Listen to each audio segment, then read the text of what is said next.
ಇಡೀ 50 ವರ್ಷ ದುಡಿದಂಥ ಅಂಗನವಾಡಿ ನೌಕರರ ಸಮಸ್ಯೆಗಳ ಬಗ್ಗೆ ಅಧಿವೇಶನದಲ್ಲಿ ಚರ್ಚೆ ಮಾಡಬೇಕು ಮತ್ತು ಜಿಲ್ಲಾಧಿಕಾರಿಗಳ ಮುಖಾಂತರ ನಾವು ಸರ್ಕಾರಕ್ಕೆ ಮನವಿ ಪತ್ರ ಕೊಡ್ತಾ ಇದ್ದೀವಿ. ICDS 50 ವರ್ಷ ಆಗಿದೆ, ಪ್ರತ್ಯೇಕ ನಿರ್ದೇಶನ ಮಾಡಬೇಕು.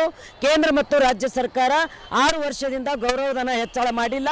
ಹೋದ ಸಲ ರಾಜ್ಯ ಸರ್ಕಾರ ಚುನಾವಣೆಯಲ್ಲಿ ಘೋಷಣೆ ಮಾಡ್ಯದ 15,000 ಕನಿಷ್ಠ ಕೂಲಿ ಕೊಡ್ತೀವತ್ತ, ಅದನ್ನು ಜಾರಿ ಮಾಡಬೇಕಂತ ಒತ್ತಾಯ ಮಾಡ್ತೀವಿ. ಅಂಗನವಾಡಿ ಕೇಂದ್ರದಾಗ LKG UKG ಸ್ಟಾರ್ಟ್ ಮಾಡಬೇಕು. ನಮ್ಮಲ್ಲಿನೂ ಕೂಡ BA ಡಿಗ್ರಿ ಆದವರದರ ಟ್ರೈನಿಂಗ್ ಕೊಡಬೇಕು. ಅಂಗನವಾಡಿ ಕೇಂದ್ರದಲ್ಲಿ ಮೂಲಭೂತ ಸೌಕರ್ಯ ಕೊಟ್ಟು ಅಂಗನವಾಡಿ ಕೇಂದ್ರದಲ್ಲಿ LKG UKG ಸ್ಟಾರ್ಟ್ ಮಾಡಬೇಕು.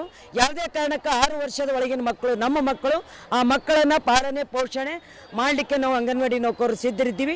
ಆ ಥರ ಸರ್ಕಾರ ಒಂದು ಆದೇಶ ಮಾಡಬೇಕು, ದುಡ್ಡು ಬಿಡುಗಡೆ ಮಾಡಬೇಕು ಮತ್ತು ಹೈಕೋರ್ಟ್ ಏನು ತೀರ್ಪು ಕೊಟ್ಟದ ಅಂಗನವಾಡಿಯವರು C ದರ್ಜೆ ನೌಕರದಾರ ಆಗಬೇಕಂತ ಕರ್ನಾಟಕದಲ್ಲಿ ಜಾರಿ ಮಾಡಬೇಕಂತೇಳಿ ಇವತ್ತು ನಾವು ಸರ್ಕಾರಕ್ಕೆ ಒತ್ತಡ ಹಾಕ್ತಾ ಇದ್ದೀವಿ. ಶಾಂತಾ ಎನ್ ಗಂಟೆ, ಅಂಗನವಾಡಿ ನೌಕರ ಸಂಘದ ರಾಜ್ಯ ಕಾರ್ಯಾಧ್ಯಕ್ಷರು.